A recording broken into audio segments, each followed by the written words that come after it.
Écoute bien cette histoire, celle d'une jeune femme douce et croyante. Son nom était Nyambola. Elle vivait à Ngong, un village tranquille aux portes de Nairobi. Une vie simple, une foi sincère, un cœur sans malice. Elle partageait son quotidien avec Rosa, sa colocataire, et ce qu'elle croyait être sa meilleure amie. À ses yeux, Rosa était un pilier, une confidente qui avait la crainte de Dieu dans son cœur. Elle lui disait tout, ses pensées les plus profondes, ses rêves, ses blessures. Mais ce qu'elle ignorait, c'est que dans l'ombre, Rosa tissait une toile. Ses paroles réconfortaient, mais son silence piégeait. Car au moment où Nyambola ouvrit grand son cœur, le piège se referma et tout bascula. Rien n'avançait, sa vie comme figée dans un brouillard invisible, et elle ne comprenait pas pourquoi. Ce n'est que plus tard que la lumière perça, et la vérité fit froid dans le dos. Son amie n'en était jamais une. Derrière le sourire se cachait l'ombre. Ce film dévoile une vérité que l'on oublie trop souvent. Le mal ne frappe pas toujours à la porte. Parfois, il habite déjà chez nous et nous appelle « meilleurs amis ». Il est écrit dans le livre de 2 Corinthiens, chapitre 11, versets 14 à 15. Et cela n'est pas étonnant, puisque Satan lui-même se déguise en ange de lumière. Il n'est donc pas étrange que ses ministres aussi se déguisent en ministres de justice. Car parfois, ce qui brille n'éclaire pas, et ce qui rassure empoisonne en silence. Ce fut le début de la chute invisible de Nyambola. Avant que l'histoire commence, si ce message touche ton cœur, n'oublie pas, abonne-toi pour ne pas manquer les prochaines histoires. Like si tu ressens que ce que tu vois a de la valeur. Commente pour partager ton ressenti ou un mot de foi. Partage cette vidéo, tu ne sais jamais qui a besoin de l'entendre. Ce jour-là, Nyambola marchait lentement sur le chemin du retour. Elle venait de perdre son 4e emploi en 6 mois. Le cœur lourd, les yeux fatigués, elle ne comprenait plus rien. Arrivée chez elle, elle s'est laissée tomber sur son lit et les larmes ont coulé, comme une pluie qu'elle n'arrivait plus à retenir. À côté d'elle, Rosa était là, sa colocataire, sa confidente, sa meilleure amie. Rosa s'est approchée doucement, l'a prise par l'épaule et lui a murmuré quelques versets, comme pour la consoler. « Ne désespère pas, Nyambola. Dieu a sûrement un plan pour toi, un plan spécial. » Les mots semblaient en vrai. Les gestes paraissaient sincères. Mais quelque chose, dans l'air, restait étrange. Nyambola, épuisée, décida de sortir marcher un peu, histoire de prendre l'air et de calmer son esprit. Le soleil tombait doucement sur le village de Ngong, et les rues du village vibraient comme un cœur encore vivant. Soudain, son téléphone sonna. C'était Rita, une sœur de son église. Sa voix était douce mais directe. « Nyambola, ça va ? Ça peut aller, répondit-elle, d'une voix grave, lourde. Alors Rita ajouta « Je peux venir te voir. J'ai reçu un message de Dieu. Pour toi. » Et Nyambola lui répondit « Pour le moment, je ne suis pas à la maison. Par contre, si cela ne te dérange pas, nous pouvons nous rencontrer chez Amina, la vendeuse de beignets de manioc qui est juste près de chez moi. » Et Rita accepta. Quelques heures plus tard, Nyambola retrouva Rita chez Amina comme prévu. Les 3 femmes s'étaient installées autour d'une petite table, partageant des beignets de manioc et une bouillie chaude de mil. L'atmosphère semblait paisible, mais les mots allaient bientôt tout changer. Rita prit la parole, la voix calme mais ferme. « Ce matin, pendant que je priais, le Seigneur m'a mis en garde. Il m'a dit « Dis à Nyambola de faire attention aux personnes qui l'entourent. » Nyambola leva les yeux, surprise. Elle ne s'attendait pas à entendre ça de la part de Rita. Mais Rita insista, posant sa main sur la table. « Je suis sérieuse, Nyambola. Tu es en danger. » Nyambola fronça les sourcils.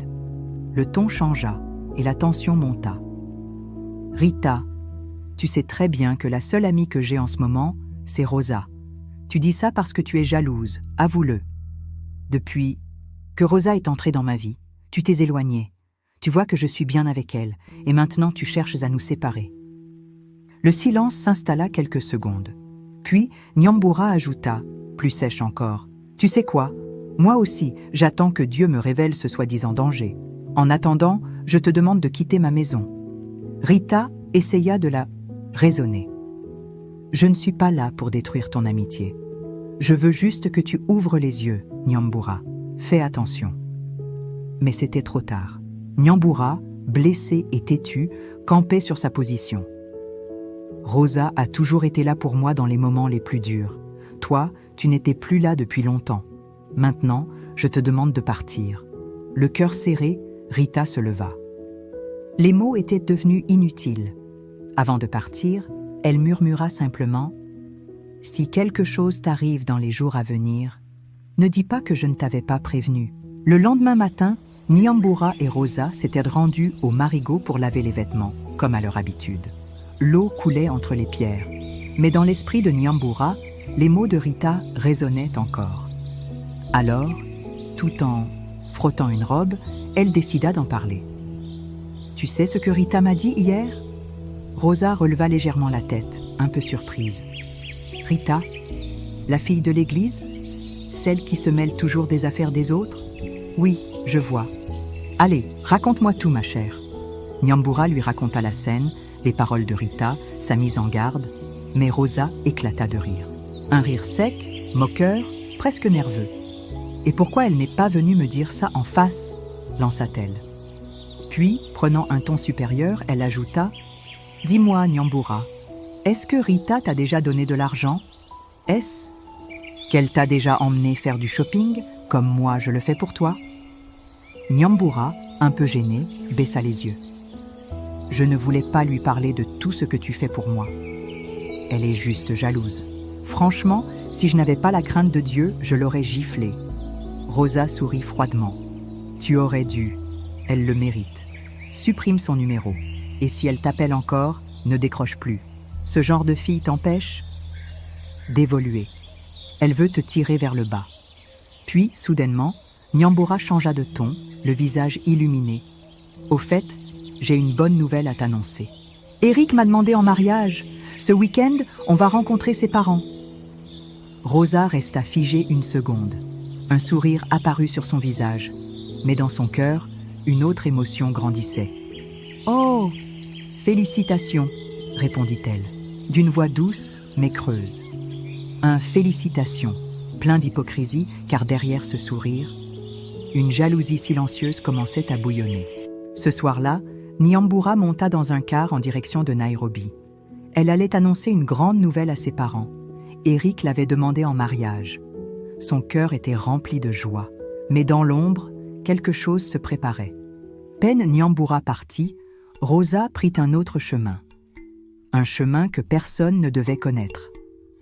Elle se rendit, comme à son habitude, dans la forêt profonde de Ngong, entre les collines oubliées et les sentiers que seuls les initiés osaient emprunter. Là-bas, vivait la sorcière Mokokotelu, connue pour ses pouvoirs de manipulation, spécialisée dans le vol de destinée et les échanges d'âmes. Rosa arriva devant sa hutte, à la fois inquiète et décidée.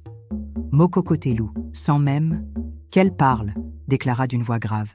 « Si tu veux voler la destinée de ton ami, prends cette poudre. » Elle tendit un petit sachet brun contenant une poudre magique sombre. « Mets-la dans ton sac et dès ton retour, dépose-la. » devant sa porte. Une fois qu'elle l'aura traversée, tout ce qu'elle possède deviendra tien. Sa grâce, ses chances, ses projets seront entre tes mains. Rosa, avide, prit la poudre. Mais ce n'était pas tout. Elle demanda aussi « Je veux que ses fiançailles échouent. Eric ne doit pas rester avec elle. » Mokokotelu acquiesça lentement, puis lui tendit un œuf noir, étrange et gluant. « Lave-toi les mains avec et souffle dessus, en prononçant leur nom à tous les deux, 3 fois, à 6 heures précises, demain matin. » Puis, elle ajouta en la fixant intensément. « Mais retiens ceci, la poudre n'est valable que 3 jours. Passé ce délai, tu n'auras plus aucun pouvoir. » Rosa repartit dans la nuit, le cœur rempli de noirceur, déterminée à tout détruire, pour tout prendre.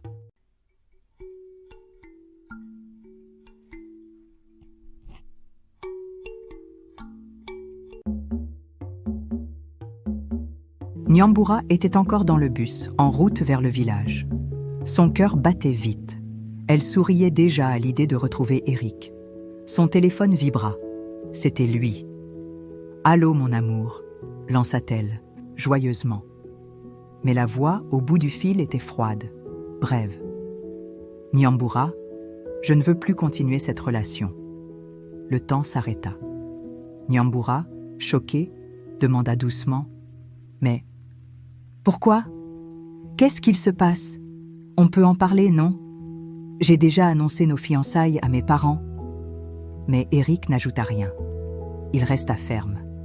Et il raccrocha, froidement, brutalement, bouleversé, les yeux remplis. De larmes, Nyambura appela aussitôt son pasteur. Il l'écouta calmement et lui dit « Passe me voir à l'église avant de rentrer chez toi. » Quelques heures plus tard, Nyambura arriva au bureau du pasteur, encore chargé de ses bagages. Le regard inquiet, il lui demanda « Qu'est-ce qui ne va pas, ma fille ?» Alors, la voix tremblante, Nyambura raconta tout. La rupture soudaine, le choc, l'incompréhension. Le pasteur soupira. « Eric est passé me voir hier. Il m'a dit qu'il arrêtait la relation. Mais il n'a donné aucune explication. J'ai trouvé ça étrange. Je ne savais pas qu'il te le dirait aussi vite. » Il prit sa Bible, lut quelques versets d'encouragement. Puis, en la regardant droit dans les yeux, il ajouta « Nyambura, le Seigneur m'a montré quelque chose te concernant. Il y a des ombres autour de ta vie. Quelque chose te bloque. Tu dois faire attention à qui t'entoure. Il y a quelqu'un près de toi qui veille sur ta vie, mais pas pour ton bien. » Nyambura releva la tête, presque vexé. « Ma vie va bien, pasteur. Je ne vois pas où est le problème. Je vis avec Rosa. C'est mon amie depuis la maternelle. Elle est comme une sœur pour moi. » À ce moment précis, le téléphone de Nyambura sonna. C'était Rosa. Le pasteur, les yeux fermes, dit simplement « mais sur haut-parleur ». Alors que Nyambura était encore dans le bureau du pasteur, son téléphone vibra de nouveau. C'était Rosa. « Pourquoi es-tu allé voir le pasteur avant même de rentrer à la maison ?» demanda-t-elle d'un ton pressé. Ce n'était pas une question d'amitié, mais une inquiétude cachée, car le sortilège de la poudre placée devant la porte allait bientôt expirer. Et Rosa savait que si Nyambura ne rentrait pas à temps, le piège serait brisé. Nyambura, troublé, fronça les sourcils. « Mais comment sais-tu que je suis ici? Je ne l'ai dit à personne. » Rosa bégaya, hésita, tenta de dissimuler. Mais son trouble était clair. Nyambura insista, confuse. C'est alors que le pasteur intervint calmement. « Raccroche. » Puis, il la regarda droit dans les yeux. « C'est d'elle que tu dois te détacher, pas d'un fiancé. C'est elle, le vrai danger. Écoute bien, Nyambura. Ne laisse jamais tes attachements émotionnels obscurcir le conseil de Dieu. C'est là que se trouve la véritable délivrance. Écouter et obéir à Dieu. » Il marqua un silence, puis ajouta « Cette fille contrôle ta vie, mais pas dans ce monde. Elle agit par des voies occultes. Il est temps que ça s'arrête. » Il appela son assistant. Ensemble, ils imposèrent les mains sur Nyambura et commencèrent une prière intense et puissante. Dans le monde spirituel, un combat s'est déclenché. Au même moment, dans la maison de Nyambura, Rosa ressentit une force qui l'écrasait, comme si le ciel lui tombait dessus. Paniquée, elle se leva et prit la fuite. Elle quitta la maison, et plus jamais personne ne la revit. Une semaine plus tard, Nyambura reçut un appel inattendu. L'entreprise de tourisme de Ngong Hills rouvrait son dossier. On lui proposait un poste de responsable des guides touristiques pour les étrangers. Sa vie reprenait. Et cette fois, elle marchait libre. Sa vie reprenait. Et cette fois, elle marchait libre. Parfois, le plus grand piège ne vient pas de nos ennemis. Il vient de ceux que nous aimons aveuglément. Ce film nous rappelle une vérité. L'amour sans discernement peut devenir une chaîne invisible. Ne livre jamais ton cœur à n'importe qui, car certaines personnes ne cherchent pas ton bien, mais ton affaiblissement. Ne partage pas ta vie trop vite, trop profondément, avec ceux qui sourient mais ne prient pas. Apprends à écouter la voix de Dieu au-dessus de tes émotions. C'est là que commence la vraie liberté. Si tu as été touché par ce court-métrage, nous t'invitons à faire cette prière. Seigneur mon Dieu, Ouvre mes yeux là où je suis aveuglé. Montre-moi qui est vraiment pour moi et qui agit dans l'ombre contre moi. Je te confie mes relations, mes pensées, mon entourage. Délivre-moi de toute influence invisible, toute amitié toxique, toute chaîne cachée. Seigneur, sépare-moi de tout ce qui freine ma destinée et conduis-moi vers les relations qui viennent de toi. Il est écrit dans le livre des Proverbes, au chapitre 13, verset 20, « Celui qui fréquente les sages devient sage, mais celui qui se plaît avec les insensés s'en trouve mal. »